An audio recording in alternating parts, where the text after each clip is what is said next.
Assalamualaikum warahmatullahi wabarakatuh. Saya Hana Alia Kinanti dengan NIM 2205097446 dari kelas PTI 2022B. Di sini saya akan menjelaskan sedikit tentang ARP atau Address Resolution Protocol dan mensimulasikan protokol ARP menggunakan Cisco Packet Tracer. Tujuannya adalah untuk mengetahui cara kerja protokol ARP dan mensimulasikan protokol ARP dengan Cisco Packet Tracer. Untuk yang pertama, di sini ada pengertian. Address Resolution Protocol atau disingkat dengan ARP adalah sebuah protokol dalam TCP/IP, protokol suite yang bertanggung jawab dan melakukan resolusi alamat IP ke dalam alamat media access control atau MAC address. Jadi ketika sebuah aplikasi yang mendukung teknologi protokol jaringan TCP/IP mencoba untuk mengakses sebuah host TCP/IP dengan menggunakan alamat IP, maka alamat IP yang dimiliki oleh host yang dituju harus diterjemahkan terlebih dahulu ke dalam MAC address agar frame-frame data dapat diteruskan ke tujuan dan diletakkan di atas media transmisi atau kabel, radio, dan juga cahaya. Tabel ARP sendiri didapatkan dari request atau broadcast ke jaringan dan berada pada layer 2 jaringan. Jadi tabel ARP ini harus di-request terlebih dahulu ke jaringan dan adanya terdapat pada layer kedua. Setiap host menyimpan tabel ARP dalam cache. Tetapi jika hardware address ini tidak ada di dalam cache ARP, maka ARP bertugas untuk mencarinya. Nah, ini adalah contoh tabel dari ARP di command prompt Windows. Ini IP-nya, kemudian ini MAC address-nya, dan ini type-nya. Cara kerja ARP. Ini ada PC1, PC2, PC3, dan juga ada switch. Nah, ini proses ARP request dan ARP replay. Jika host ingin berkomunikasi IP host tertentu, komputer sumber akan melakukan pengecekan nomor MAC dari komputer tujuan di tabel ARP.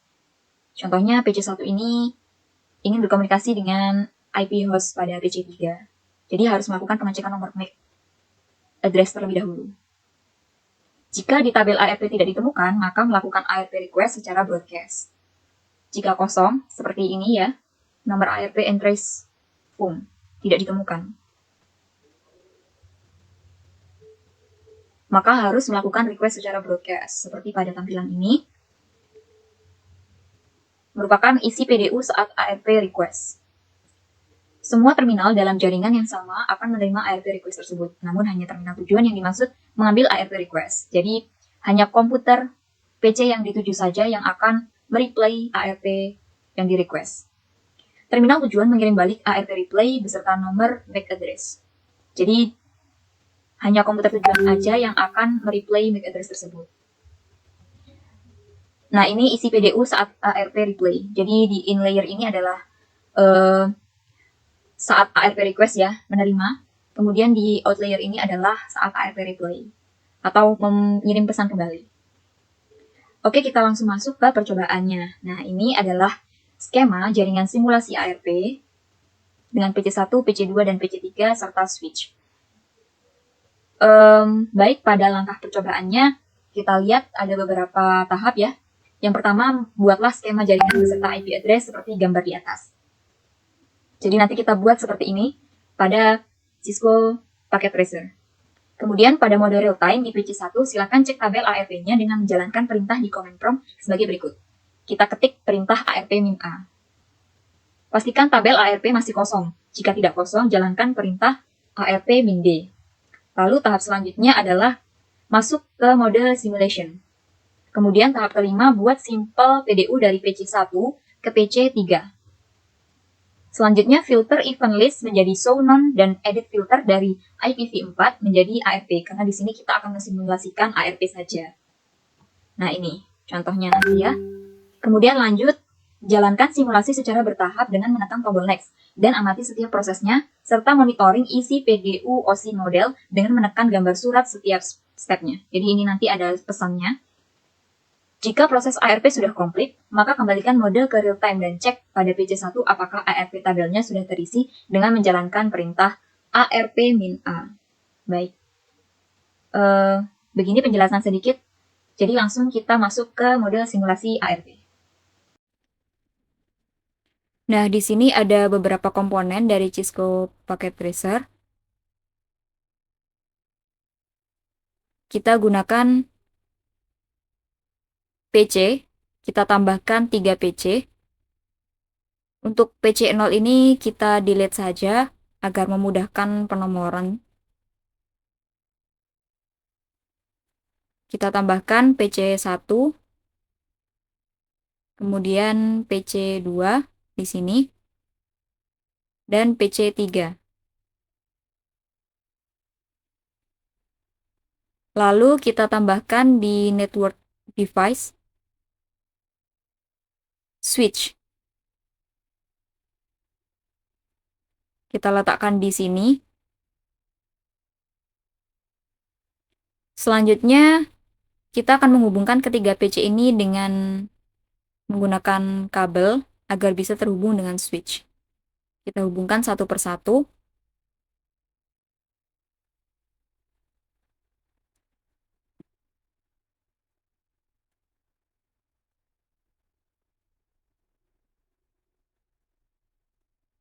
Nah, lalu kita tunggu tombol ini sampai warnanya hijau.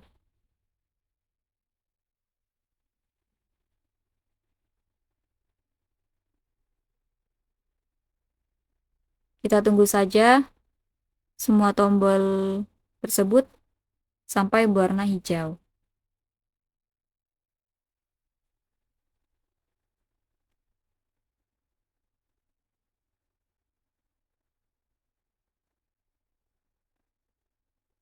Nah, jika sudah seperti ini, selanjutnya adalah kita akan memberikan IP address dan subnet mask terlebih dahulu di masing-masing PC. Nah, untuk PC pertama, kita masuk ke desktop.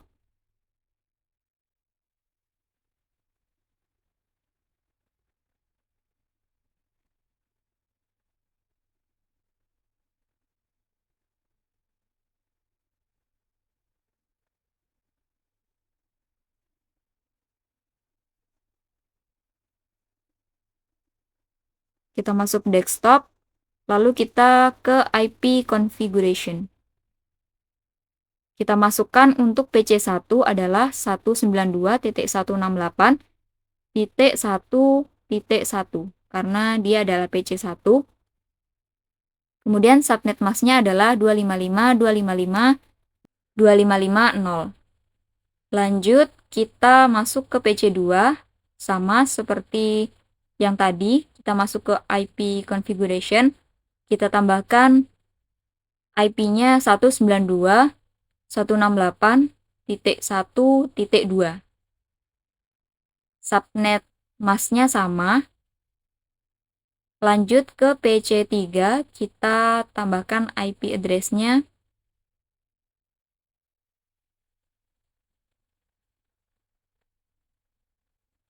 Kita tambahkan IP 192.168.1.3.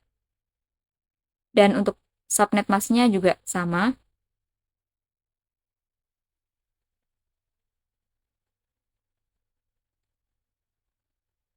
Nah, selanjutnya kita cek di PC1 apakah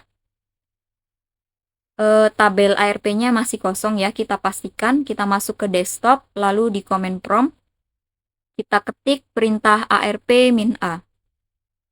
Nah, di sini kita pastikan ARP tabelnya masih kosong ya.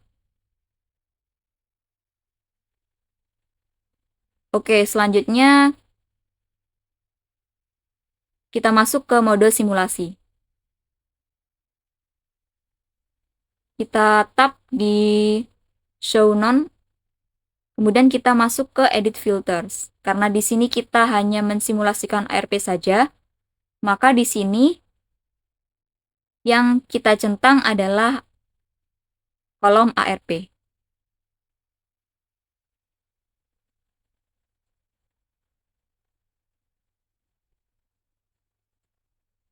Jika sudah, kita tambahkan di sini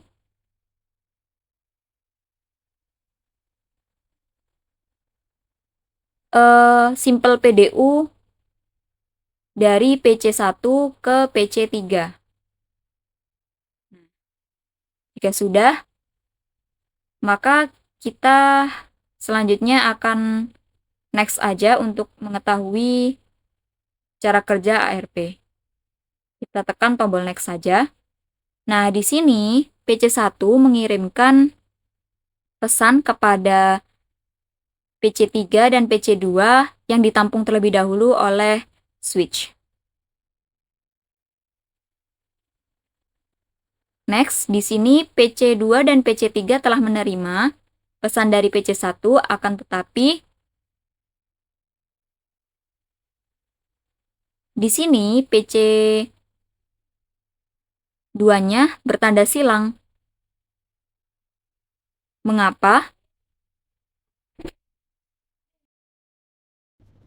Karena dia tidak memiliki IP yang diminta PC1, yakni pemilik IP 192.168.1.3. Jadi PC2 hanya menerima broadcast saja tetapi tidak mereplay atau menjawab pesan atau mengirim ARP replay kepada PC1. Nah, ini in layer ini adalah pesan yang diterima, sedangkan out layer adalah untuk ARP replay. Nah, di PC3, dia menerima pesan dari PC1 dan nantinya akan mengirim kembali ke ARP replay dari PC3 ke PC1. Nah, ini di layer MAC address di PC1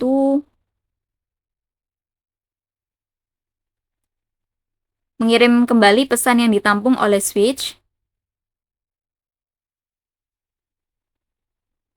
Di sini ada broadcast yang dikirim ke seluruh PC, yaitu FFF.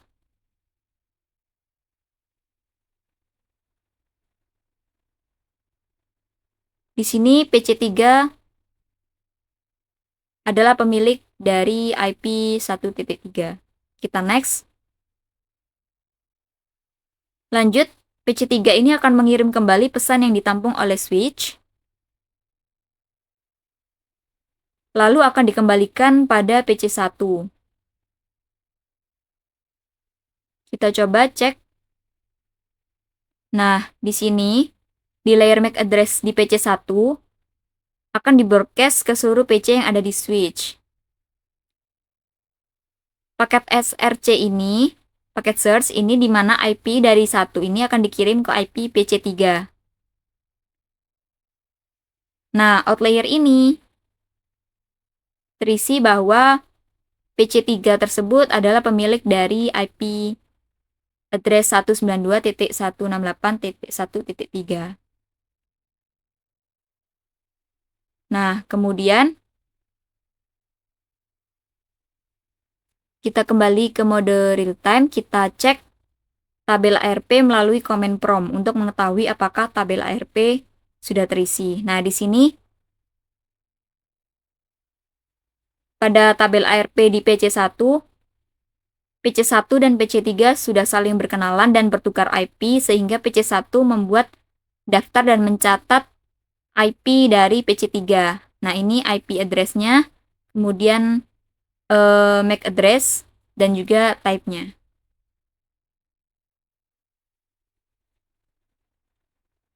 Nah, sedangkan di PC3 kita cek juga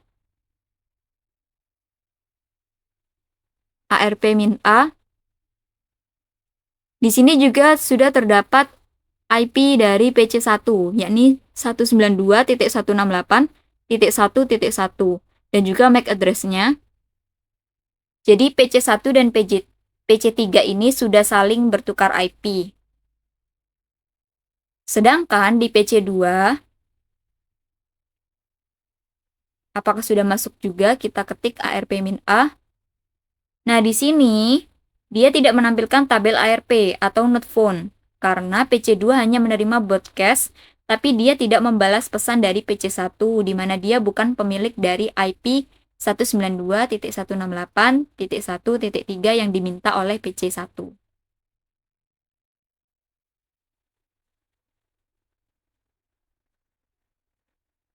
Nah, demikian adalah simulasi ARP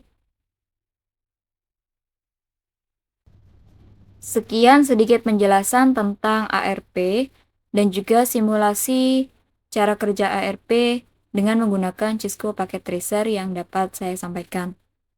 Mohon maaf apabila ada kekurangan dan kesalahan. Terima kasih. Wassalamualaikum warahmatullahi wabarakatuh.